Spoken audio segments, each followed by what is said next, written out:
السلام علیکم خواتین و حضرات۔ آج ہم مرزا غالب کی جو غزل لے کر آپ کی خدمت میں حاضر ہوئے ہیں اس کا پہلا شعر ہے: گلہ ہے شوق کو دل میں بھی تنگیے جا کا، گوہر میں محو ہوا اضطراب دریا کا۔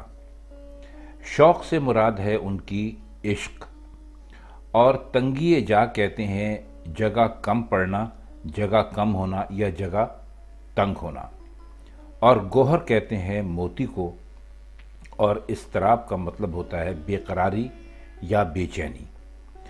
تو وہ کہتے ہیں کہ عشق کو دل جیسے بڑے مقام میں بھی جگہ تنگ ہونے کی شکایت ہے، یعنی عشق دل میں اپنی بے چینی بے قراری کا کھل کر تماشا نہیں دکھا سکتا، حالانکہ دل تو اتنا بڑا ہوتا ہے کہ اس میں پوری کائنات سما جاتی ہے۔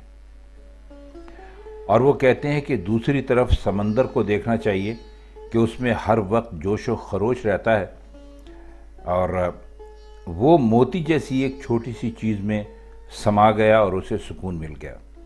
ان کا مطلب یہ ہے کہ سمندر کا اضطراب اور جوش اور خروش عشق کے سامنے بالکل بے حقیقت ہے۔ بے شک سمندر میں ہر وقت ایک عجیب قسم کا طوفان برپا رہتا ہے، اور کوئی بھی اس کی ہنگامہ آرائی کا مقابلہ نہیں کر سکتا، لیکن یہ دیکھیے کہ پوری ہنگامہ آرائی موتی کے اندر گم ہو گئی۔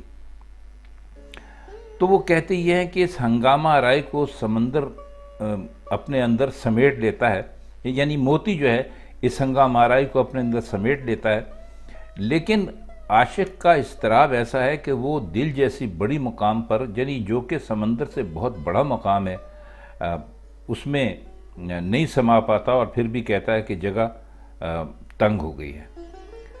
تو انہوں نے اس شعر میں ایک اچھی مثال واضح کی ہے عشق کے لیے، کہ عشق تو ایک ایسی چیز ہے کہ اس کے لیے دل جیسی چیز جو کہ ایک کیا بے شمار سمندروں کے برابر ہے، وہ چیز جو ہے وہ اس کے اندر نہیں سما پاتی۔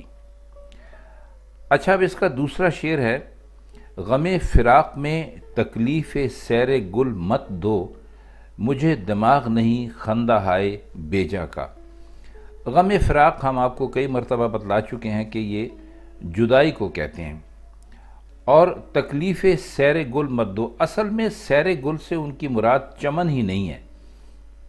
سیر گل سے ان کی مراد یہ ہے کہ جب آدمی بہت پریشان ہو اور اس کے یار دوست اس سے کہیں کہ چلو باہر کہیں گھوم پھر آتے ہیں، تو وہ کہتے ہیں کہ مجھے دماغ نہیں خندہ ہے بیجا کا۔ اب اصل میں انہوں نے سیر گل سے، سیر گل ظاہر ہے گل تو اسی جگہ ہوتے ہیں پھول چمن وغیرہ میں، تو وہ یہ کہتے ہیں کہ مجھے کوئی دلچسپی نہیں ہے خندہ ہے بیجا کا، کہ پھول جو ہیں وہ خواہ ہنس رہے ہوں۔ اصل میں یہ پھولوں سے مراد ان کی یہ دنیا ہے، یا وہ لوگ ہیں جن میں کہ ان کے دوست ان کو لے جانا چاہتے ہیں۔ تو اور یہ بڑی قدرتی سی بات ہے کہ جب آدمی پریشان ہوتا ہے تو اسے کچھ بھی اچھا نہیں لگتا، اسے ہر چیز بری لگتی ہے۔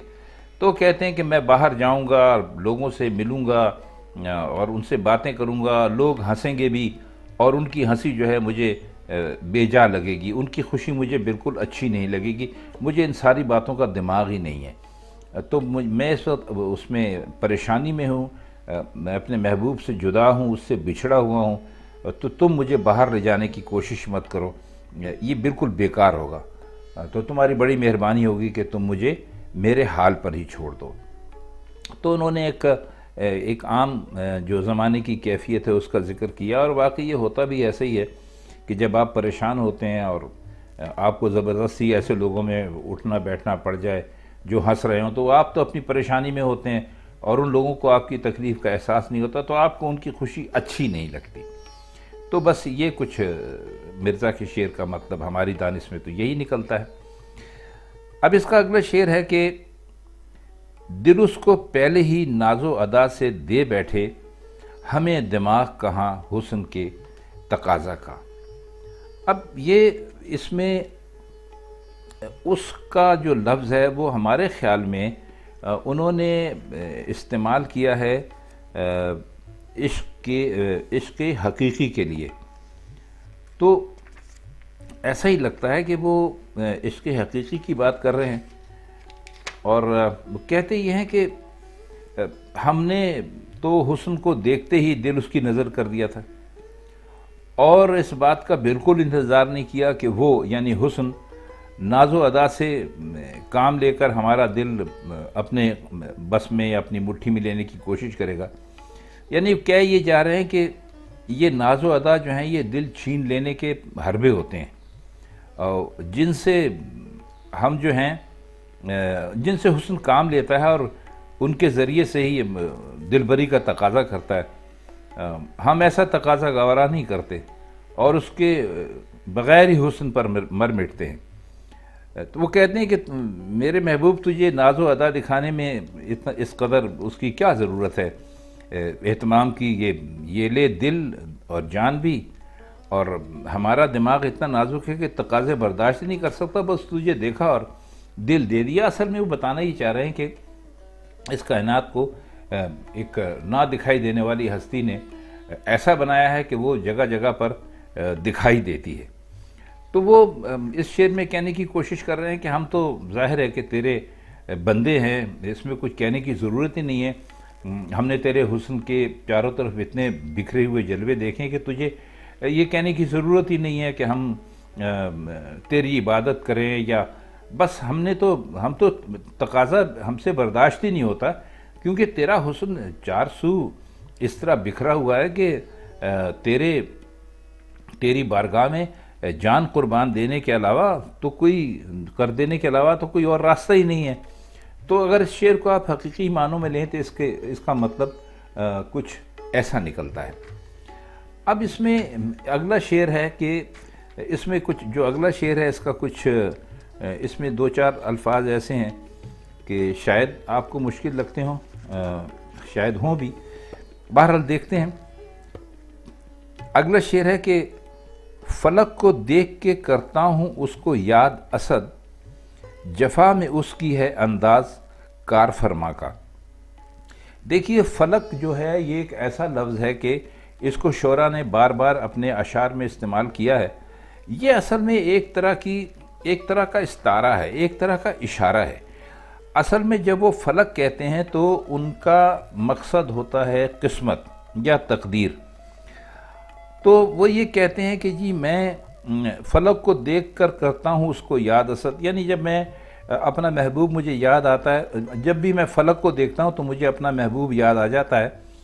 جفا میں اس کی ہے انداز کار فرما کا۔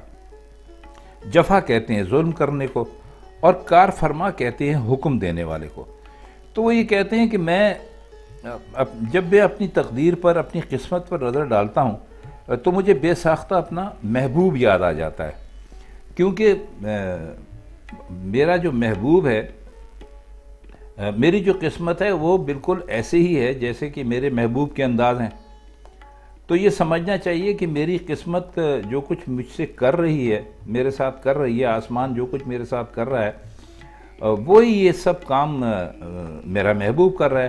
تو دونوں میں کوئی فرق نہیں ہے۔ تو میں جب بھی آسمان کو دیکھتا ہوں تو مجھے اپنا محبوب یاد آ جاتا ہے۔ تو خواتین حضرات، یہ تھے مرزا غالب کی اس غزل سے چند منتخب اشعار، جن کے مشکل الفاظ کی معنی اور جن کی تھوڑی بہت شرح ہم نے کرنے کی کوشش کی ہے۔ اگر آپ کو یہ پسند آئی اور اب اس غزل کو آپ پڑھیں گے اور یہ غزل آپ کی سمجھ میں آنے لگی تو ہمیں بہت خوشی ہوگی۔ تو پھر اب مرزا غالب کی کسی اور غزل کے ساتھ کسی اور محفل میں آپ کی خدمت میں حاضر ہوں گے۔ تب تک کے لیے خدا حافظ۔